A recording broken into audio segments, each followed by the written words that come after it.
Okay, so you guys can see my screen here? Yes, we can see. Okay, so I'm gonna go ahead and not waste any time since there's a full schedule today. So this is the hands-on real scenario question section. Question 1. You have been appointed as an architect to design and deliver a highly available and scalable blogging application on Azure.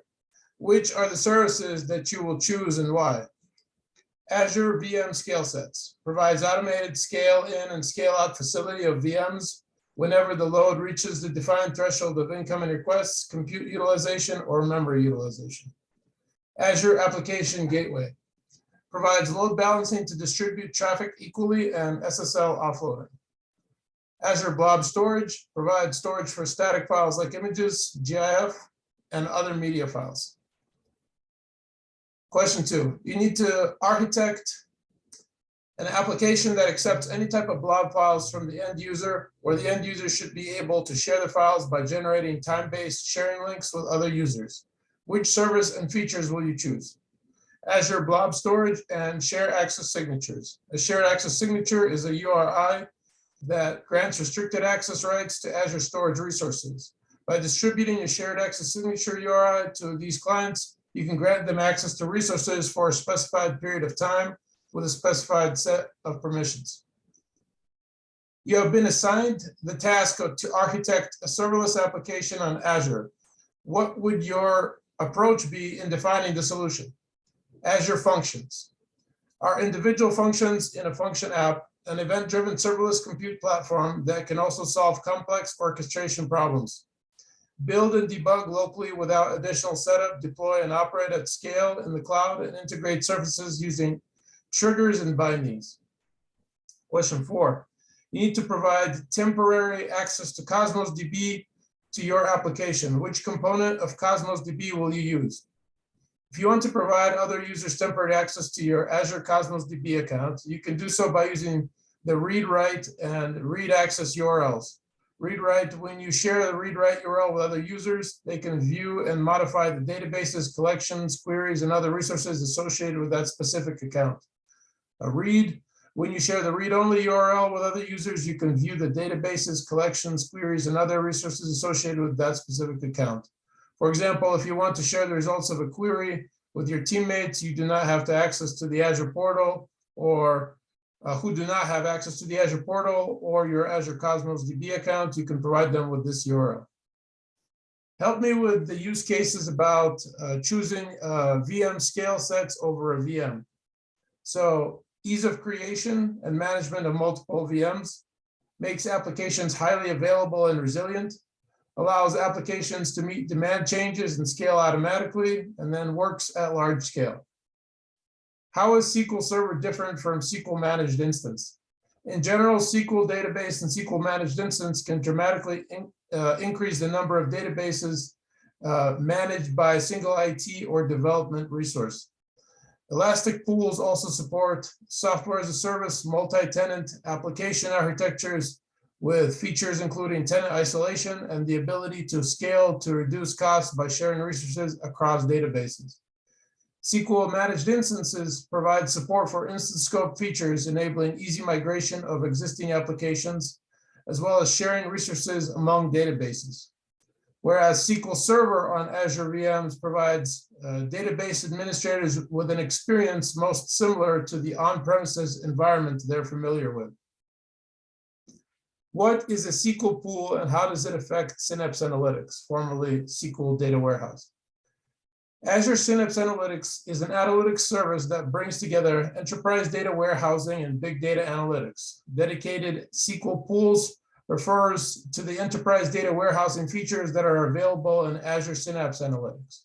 A dedicated SQL pool represents a collection of analytic resources that are provisioned when using Synapse SQL.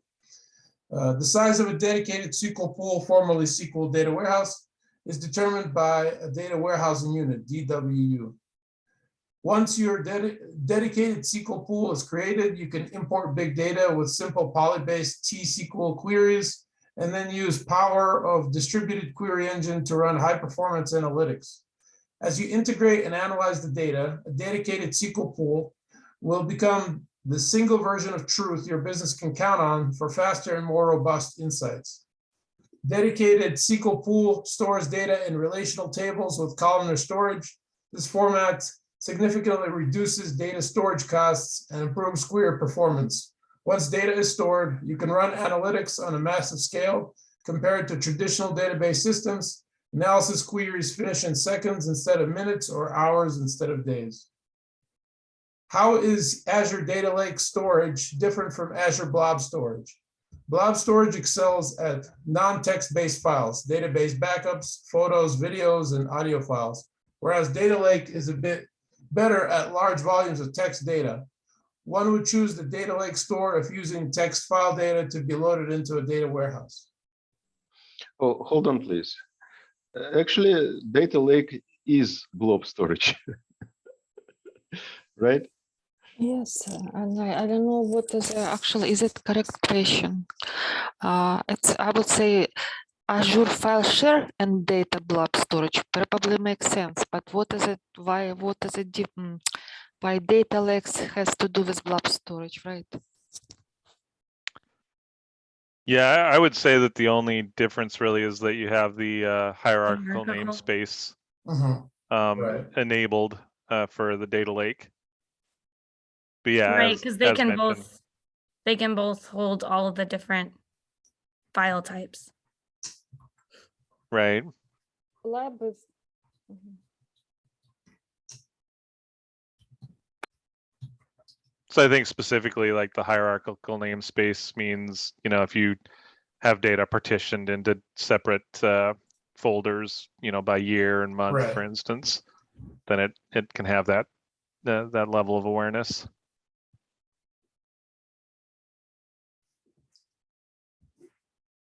All right, let's move on then. That is accurate. I did recall that as well. In Azure DevOps, what will be the best practice of using dynamic variables for building pipelines? By linking variable group to the build pipelines. Variable groups is used to store pipeline-based variables and can be linked with the Azure Key Vault. You are the security administrator for your company's Azure account. You review security recommendations for multiple subscriptions and need to enforce strict compliance for them. What would you recommend? Create an initiative with built-in and custom policies for recommendations and assign the initiative at the management group scope. To create a compliance mechanism for multiple subscriptions, you should create an initiative and assign it to a management group for better management. What features of Application Gateway provide web app protection for common exploits, the web application firewall? What Azure CLI command, command line interface command is used to create a new Azure AD user? AZ AD user create. What PowerShell commandlet is used to encrypt and manage disk in Azure? Well, I'm not going to read that, but there it is.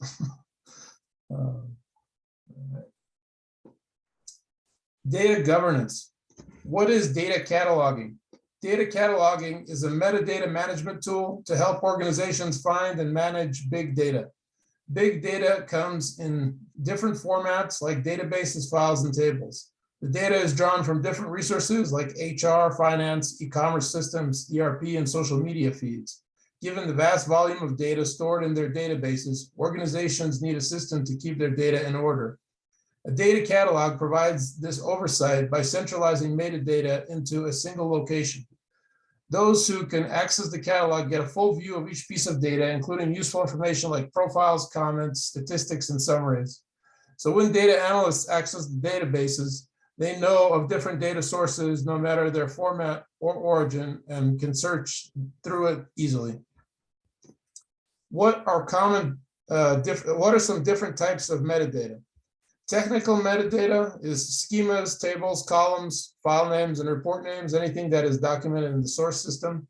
Business metadata is typically the business knowledge that users have about the assets in the organization. This might include business descriptions, comments, annotations, classifications, fitness for use, ratings, and more.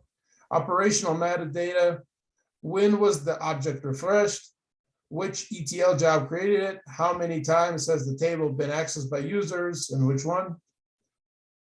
All right. What is data lineage? Data lineage uncovers the life cycle of data. It aims to show the complete data flow from start to finish. Data lineage is the process of understanding, recording, and visualizing data as it flows from data sources to consumption. This includes all transformations the data underwent along the way, how the data was transformed, what changed, and why.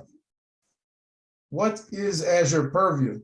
Azure Purview is a Microsoft unified data governance solution that helps you manage and govern your data. It can catalog data from different sources on premises and multi-cloud, easily create a holistic, up-to-date map of your data landscape with automated data discovery, sensitive data classification, and end-to-end data lineage. It enables data consumers to find valuable, trustworthy data. What is GDPR? GDPR stands for General Data Protection Regulation. It's the core of Europe's digital privacy legislation. GDPR is a new set of rules designed to give European Union citizens more control over their personal data. It aims to simplify the regulatory environment for business, so both business and citizens in the European Union can fully benefit from the digital economy. The reforms are designed to reflect the world we're living in now and brings laws and obligations, including those around personal data, privacy, and consent across Europe up to speed for the internet-connected age. What is GDPR compliance? Data breaches inevitably happen. Information gets lost, stolen, or otherwise released into the hands of people who were never intended to see it, and those people often have malicious intent. Under the terms of GDPR, not only do organizations have to ensure that personal data is gathered legally and under strict condition, but those who collect and manage it are obliged to protect it from misuse and exploitation, as well as to respect the rights of data owners or face penalties for not doing so. How do you impose column level permissions in SQL Server? Column level permissions provide more granular level of security for data in your database. You do not need to execute a separate grant or deny statement for each column. Just name them all in a query. And here is kind of a sample query that can be used to enact some permissions or deny them. What is data masking? Data masking is a way to create a fake, but a realistic create a fake but a realistic version of your organizational data. The goal is to protect sensitive data while providing a functional alternative when real data is not needed. For example, in user training, sales demos, or software testing. Data masking processes change the values of the data while using the same format. The value is to create a version that cannot be deciphered or reverse engineered. There are several ways to alter the data, including character shuffling, word or character substitutions, and encryptions. Infrastructure operations. What's your experience with batch and real-time data processing? And how would you answer this? Each of these two data processing methods can be applied depending on the business case. If you have experience with only one of them, provide example of situations where the other processing method would be a better fit. This will indicate you have a basic understanding of both batch and real-time data processing. I'm familiar with both types of data processing. However, I've had more exposure to batch processing. That's because one of my responsibilities was to write programs that captured, processed, and produced output for the company's billing department. As I mentioned, I've had less experience with the real-time data processing. However, I know our company uses it to take immediate action on the data collected from our store's point of sale systems. And I believe that is the end of our questions. So again, to preserve time, I will go straight to the presentation on a use case. Actually, this is going to be showing two use cases. It's going to be a migration of an on-prem data warehouse to Azure and to Google clouds. So the first is going to be the Azure, and we're going to look here. So we're dealing with a current state of a on-prem SQL data warehouse. ETL is being implemented using SSIS and some Python scripts. Analytics is done in Excel on data exported from the database. And so we're going to be moving it to Azure, and we're going to have a SQL data warehouse in Azure. ETL processes to load the data from some sources as before, but directly into the Azure Data Warehouse, and analytics is implemented using Power BI. And why do people want this kind of migration? Typically, it's to enable scalability of your resources, flexibility with different uses, and easy integration with multiple cloud services there. Here is kind of a diagram that outlines the situation that we're dealing with here. So this is the old situation where data sources, they have the original extract, transform, load, SSIS, Python scripts, and they're going into the on-prem data warehouse. And our goal is to bring it into Azure. We're going to be doing this using ingestion via Synapse.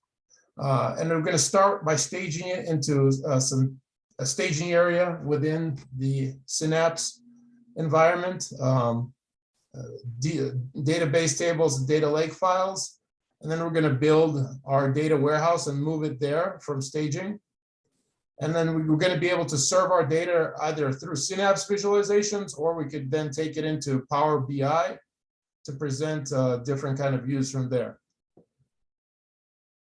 This is a very simple kind of case, but it's very common. And we're going to outline some steps that would, if a team was assigned this kind of work, here's like kind of a set of steps that would follow. So you're going to set up resource groups for dev and prod environments. You're going to create user service principal accounts for both environments, create key vaults in both environments. And this is all steps specific to Azure. So we're using Azure terms here as well. We're going to create DevOps and Azure DevOps, where tickets and boards are going to house all the items that need to be completed. Create Synapse Data Lake and Synapse dedicated pool, SQL Data Warehouse. Set up permissions and privacy. Row, column, or as needed, set up jobs in dev for one-time load of SQL for Synapse SQL Data Warehouse from original on-prem data warehouse using Synapse Integrate pipelines. Schedule jobs for incremental loads using Synapse Integrate. Set procedures for checking data quality. Compare on-prem with cloud dev. Confirm data quality. Promote code from dev to prod, load data into prod, and schedule some incremental updates. Confirm the data quality, compare on-prem with cloud prod. Power BI, set up and connect to the Synapse Data Warehouse. Again, in Power BI, we're going to create several dashboards with top KPIs as per client needs. Confirm that privacy and compliance requirements are met. Design ongoing monitoring and maintenance procedures, configure usage reporting, and create a documentation. And if you're smart, you'd probably be creating your documentation the whole time, because you don't want to write a 50-page paper at the end. All right. And now we're going to move to the next case, which is Google Cloud situation, where we're going to be moving the same kind of thing, SQL Data Warehouse that's on-prem into the Google Cloud. Mish. Yes. Sorry, I want to stop you. After this first use case, does anybody have, anything to say? I'm especially interested in what Tyler has to say, because Tyler did this many times. Yeah, I mean, I think it covers a lot of the various pieces that you would need and want to cover. I do agree. Yeah, like Mikhail said at the end there about trying to make sure that you're keeping up on the documentation as you go. I know that's one thing that often gets kind of left behind. Right. And yeah, I mean, it's just so much easier to keep doing it as you're going along, right? Right. Yeah. I think one thing is missing here is CI/CD, like DevOps pipelines. Maybe they should be added.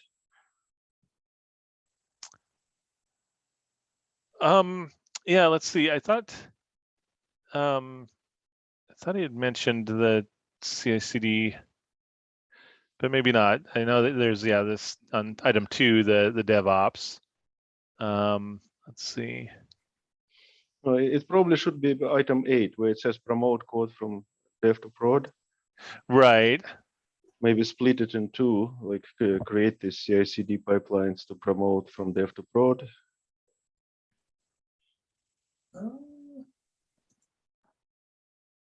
Through CI/CD pipelines, maybe?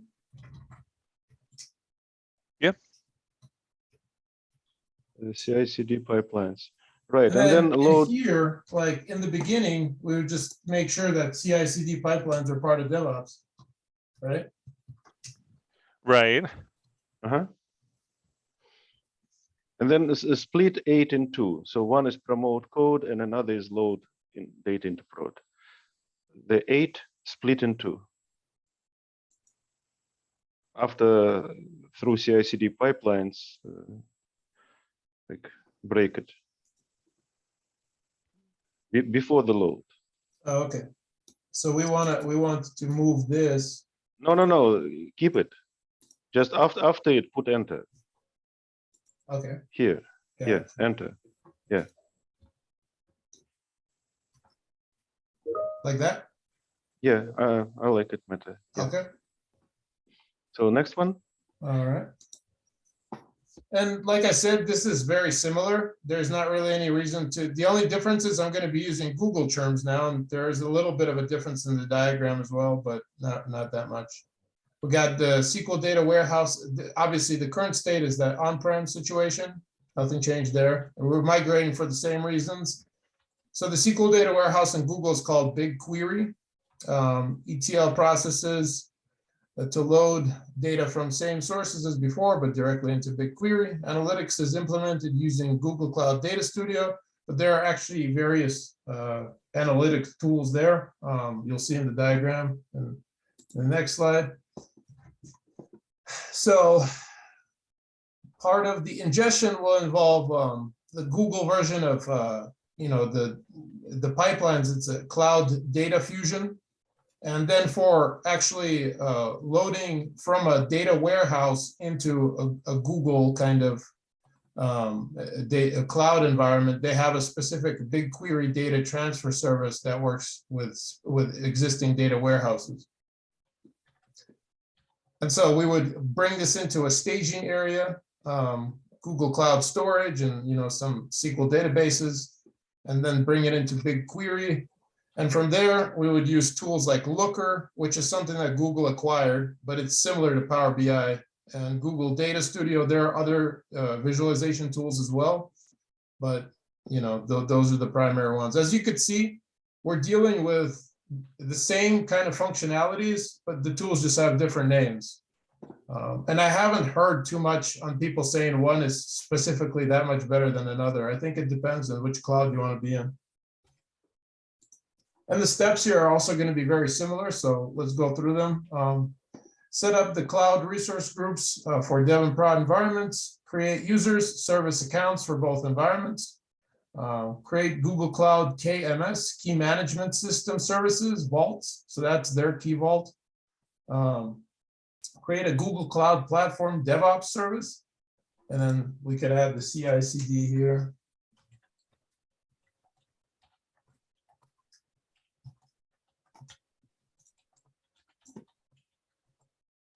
Stand up components of the BigQuery data warehouse, set up permissions and privacy as needed, set up jobs in dev for load of BigQuery from original on-prem data warehouse using the BigQuery data transfer service, schedule jobs for incremental loads using Google Cloud Data Fusion pipelines, set procedures for checking data quality, promote code from dev to prod, load data into prod. We could add this through CI/CD pipe.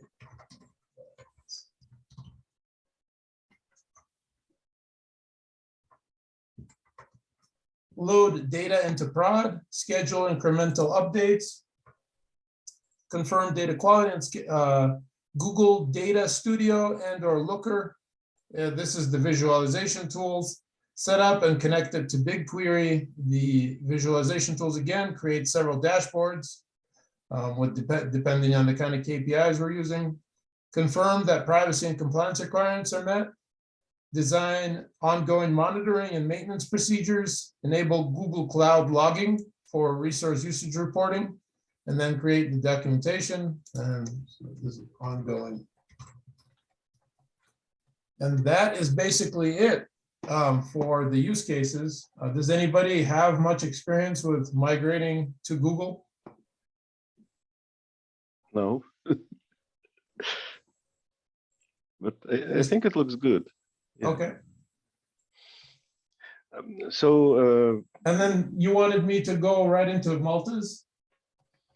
yeah, let's do Malta's because it's short and it's Okay. similar to yours.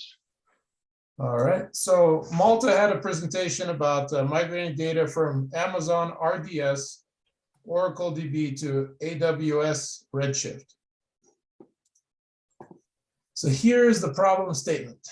Oracle database, Amazon RDS, Amazon RDS Oracle source, DB and RDS is a relational database service. And we're migrating that to Amazon Redshift.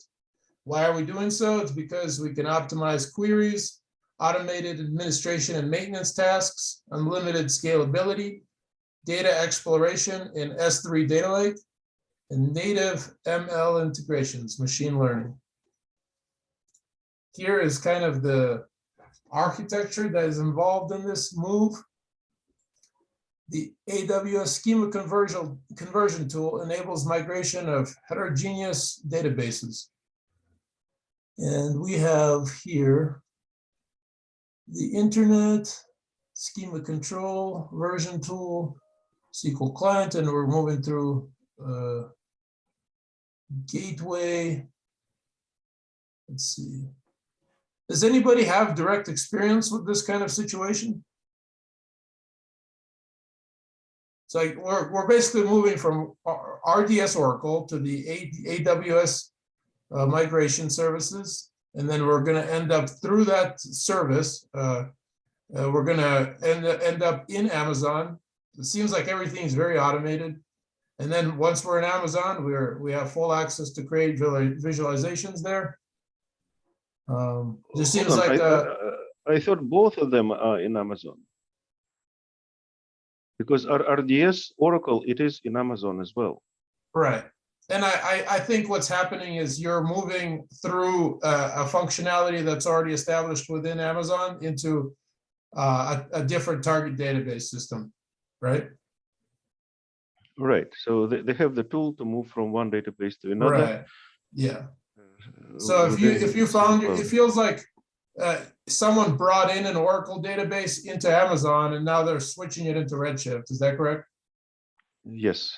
Okay. So that's what would happen there. Okay. And then some of- visualization. Okay.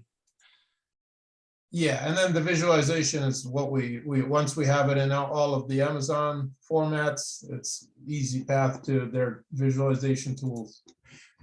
And so the important steps that Malta outlined are using the AWS schema conversion tool to do the following: run the conversion report for Oracle to Amazon Redshift to identify the issues, limitations, and actions required for the schema conversion.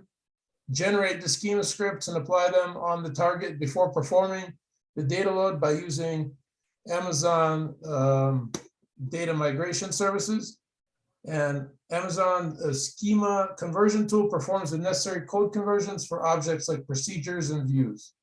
So they have a pretty convenient way for you to automate much of this process.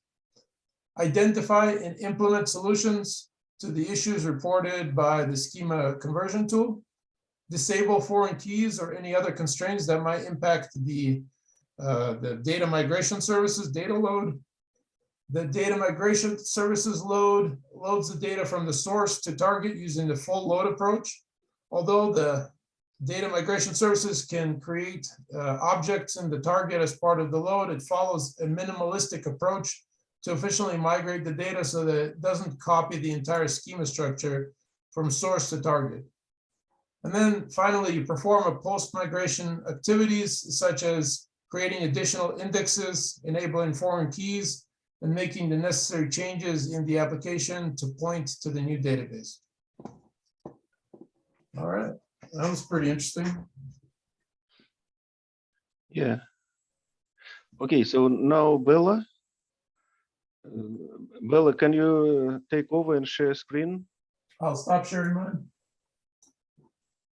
Yeah, but you probably need to let Bella share hers. Let me try. I will be able to do it.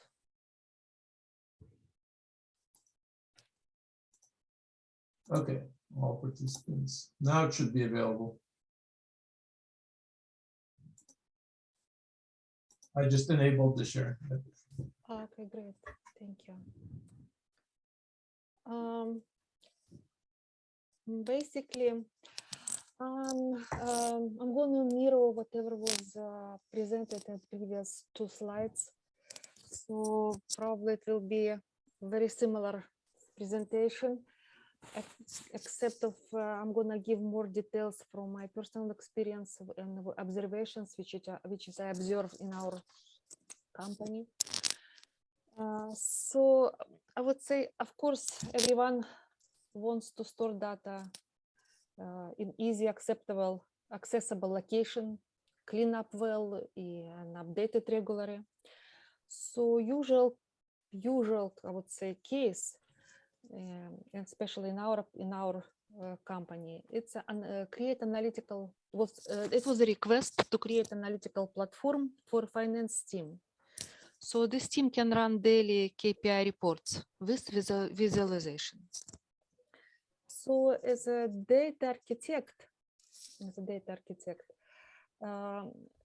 probably we need to consider 3 aspects: understand the transaction of customer data and design data storage.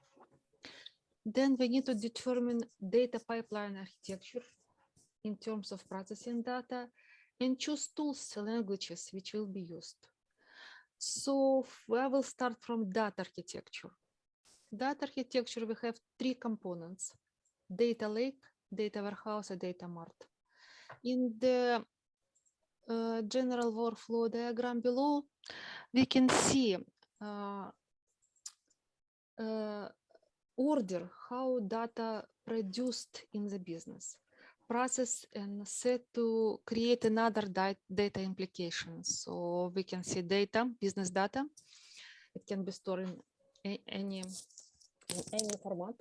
Then data lake can be database, any database or S3 or Amazon S3, which is or Azure file share.